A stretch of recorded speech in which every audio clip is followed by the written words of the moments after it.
ببینیم که تیمور رحیموف آیا قدرتی توانی از حد این حریفش گذشتن را دارد یا نه.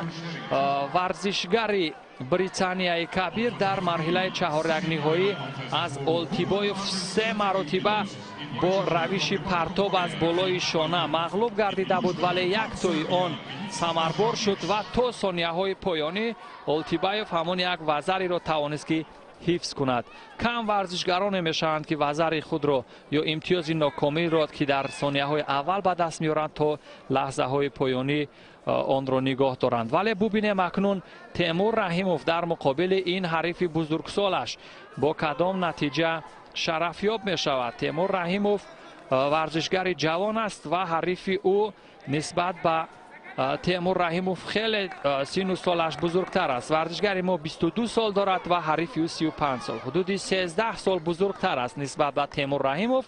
تیمور رحیموف تا اینجای کار عمل کردی جذاب و دیدنی داشت دوستان. از این خاطر بود که داور مرکز کمکاری جودوکاری بریتانیای کبیر یا جودوورز یا جودوچی، یعنی کدام اصطلاحی که برای طرفداران گشتین جودو مقبول است قبول کنند. و یک زیدی حمله و فشاری به مورد از سوی تیمور رحیموف و اینجا برای نفسگیر کردن از همان اصول شیم وضع یا حالت خفه کردن کار میگیرد.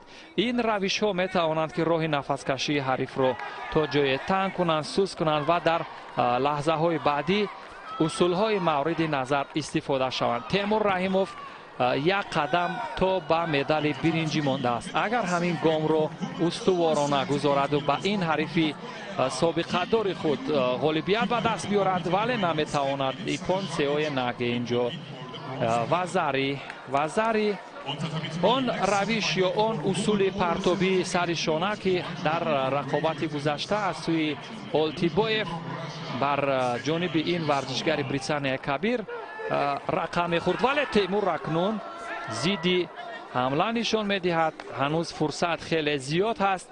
همانطور که گفتم واقعا در این فرصت ها میتواند چندین اتفاق دیگر یا رویداد دیگر اتفاق افتاد که یعنی نتیجه رو تغییر بدهد. ورزشگر بریتانیای کبیر اگرچه در قوازمای قبلی فوراً با روش یا اصول های ایپون سیای نگه از ادامه قوازمای محروم شده بود، امروز خود او پرتاب بالای شانه را اجرا میکرد. اکنون او دو وزری دارد دوستان. ببینید اگرچه دو شیدو با سبب آنه که از دوری گیلم یعنی بیرون شد، از دوری همون مربع یا همون چارکنجه زرد، شیدوی دویم به او پیشنهاد شد. تیمور رحیموف از نظر شیدوها پیش صف است، ولی یک وزری که تقدیر حل کننده است بر سود ورزشگری بریتانیای کبیر است. اگر یک وزری ورزشگری ما بگیرد، اکنون موقعیت و پرتاب یک اصول ضربه‌ای به پشت پای و راهی گریز جستن از اصول های حریف ورزشگر بریتانیای کبیر نشان می‌دهد.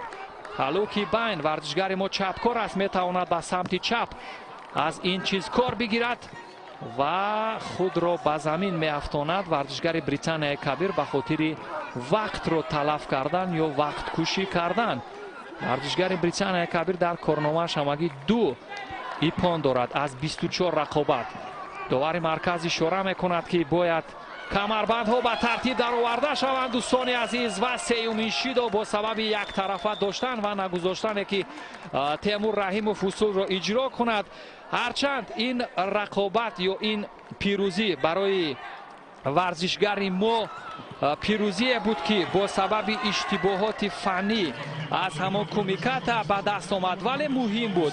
تیمور رحیموف به دور رقابت هایی که برای به دست آوردن مدال برنجی هست راه خط گرفت.